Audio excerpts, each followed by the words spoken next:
Hello, welcome to easyodds.com. My name is Ross Casey. I'm here with the man, the myth, the legend, the horse racing extraordinaire.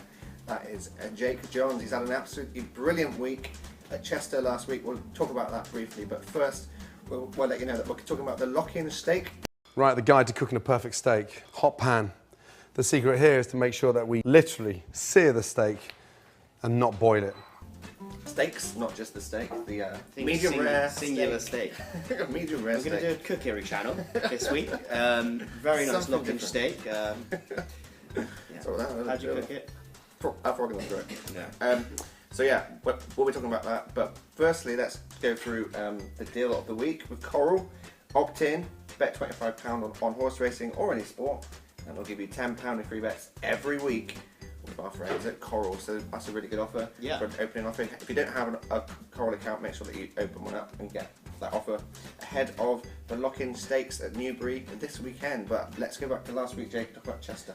Yeah, so Chester, I tend to do quite well there. It's a very, very unique track. So, and there's things that are more prevalent, like things you need to look at, concentrate more on there, like the draw and speeds and stuff. But so I did really well last week. I think I got, 6 winners, did you say? Yep. 6 winning tips. One of the days I did ridiculous. I only had 1 losing tip out of the whole day.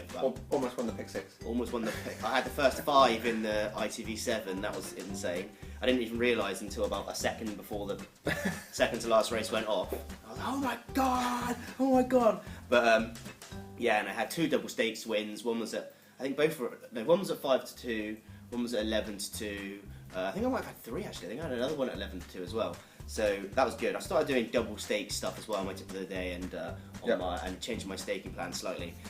But for now, I'm going to stick to the regular staking plan for YouTube. It's just going to be 1 point for each one. Well, it might change very, very soon, but for this particular tip, it's going to be 1 point. So the Lockinge is now. Right, yeah, so big race this weekend is Lockinge, Group 1 at Newbury. I actually found the winner of this last year, Bellardo for Godolphin.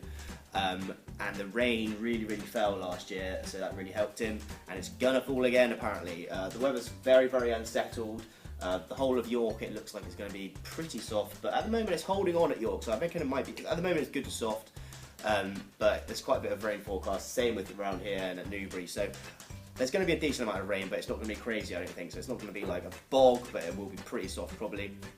And this could be a pretty decent renewal if we get all the key players. The declarations aren't out quite yet, we're making this video on Wednesday, I wrote my tip yesterday. But there's loads at the top of the market that have won Group 1s, Ribchester, Galileo Gold, etc. Of those at the top of the market, Ribchester is by far the one that I like the best.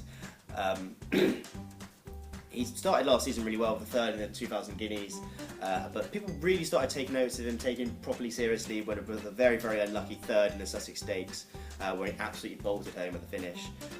He has won a Group 1 since then in France. But even more impressive was his half-length second to Minding on Champions Day. That was a serious performance because Minding is an absolute monster. Some people saying he was a little bit unlucky that day as well.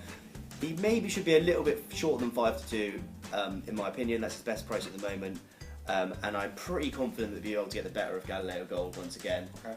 Although Galileo Gold was good at the start of last season, maybe just burnt out a little bit towards the end. So I don't know, but whilst we know about kind of the ability at those at the top of the market, they've pretty much raced against each other quite a lot of times, so we can kind of judge their ability relative to each other anyway.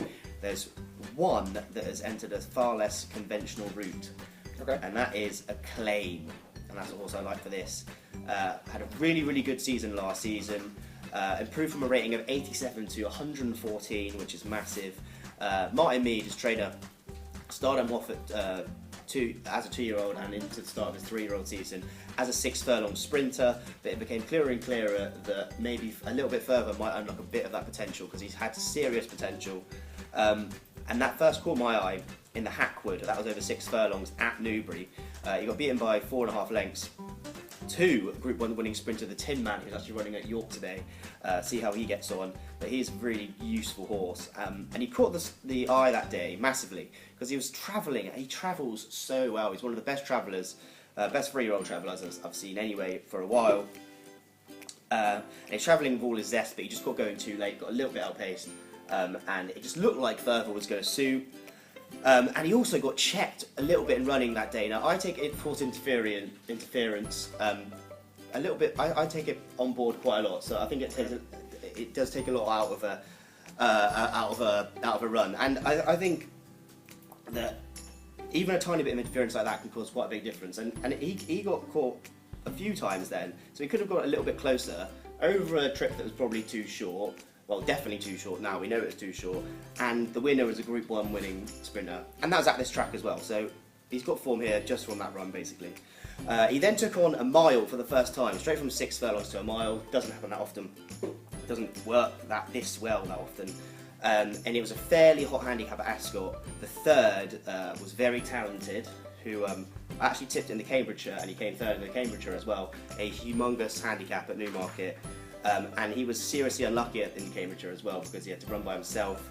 He won his side, so that was a pretty hot handicap, and he easily got the better of him. Travelled like an absolute beast again in behind horses, and then showed a wicked turn of foot in the closing stages. It gets a little bit of time to get into him, but once he gets going, he absolutely flies home at the finish, well on top in the end. Next time he was stepped back to 7 furlongs, and he was tackling a listed class race this time. And this time it was on soft ground.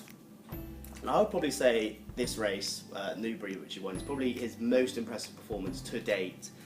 And that was on soft ground, so hopefully the rain forecast will actually help him a little bit more than hinder him. He absolutely bolted up by 2 lengths. He just basically stunk of a group winner in the making. Just such a nice traveller. Just put the race to bed very, very early on. He didn't put the race to bed, but it was obvious that he was going to win because he's travelling so well, and you know he finds the pressure. It wouldn't take long for the son of acclamation to deliver once again in an even better race. He took the Group 2 Challenge Stakes at Newmarket on his final run of 2016. And after rewatching that race, very, very interesting. There are a few more points that should be brought to everyone's attention. He was running much closer to the pace that day, probably because it's pretty hard to come from the back at Newmarket, harder than most tracks, so he wasn't able to employ his usual hold-up tactics in behind horses. He was pretty much ridden on the pace by Frankie Dettori, and Frankie Dettori looked like he got caught in 2 minds in between 2 groups, so he was running by himself for a while, which can't have helped. And I just think he might be a little bit better on soft ground as well, and the ground was really quick that day. I think he goes fine on good firm ground. He's good on it, really good on it. But I think maybe a little bit of juice might help him. I know that Martin Mead thinks the world of him, and I'm pretty surprised if by the end of the year he doesn't win something. I know that the owners want to go abroad, so maybe they'll go to America or Australia or something. Unlikely to get soft ground there, to be fair, but hopefully he'll be able to win a pretty good race at some point. I know that he's not going to go back and trick it either. He thinks he can get to 9 furlongs, Martin Mead does, but I think 8 furlongs will be absolutely perfect. And 10 to 1 is a big price as well. He was actually 12 to 1 when I tipped him yesterday, which is annoying, but he's 10 to 1 now. Probably might be a little bit short when final declarations come out. So there it is, Acclaim 10 to 1. A little bit of a left field one, but I think he's Originally tipped to 12 to 1. originally tipped 12 to 1. I think he'll be decent, yeah. I think he'll be decent. Lovely stuff there from Jake Johns. Long list of reasons to back Acclaim. Of course, if you do want to get the best price, you have to use Easy Odds odds comparison service to make sure that that happens. And without further ado, let's go back to the Coral offer of the week, which of course is opt-in, bet £25 on horse racing, probably go with Acclaim, and get £10 in free bets every week with Coral. That's an absolutely excellent offer from Coral. So don't forget to subscribe to our channel, like this video, comment on this video, mention what Jake's lovely jumper. There's a reason for it. I had to put it on because I spilled loads of protein powder all over myself. I'm just going to say I go to the gym, yes. Yes, I go to the gym. Yo, guys, and welcome to How to Be a Gym Lad. He's put it out there. So thanks very much for watching. I've been Ross Casey. This is Jake Johns. Bye.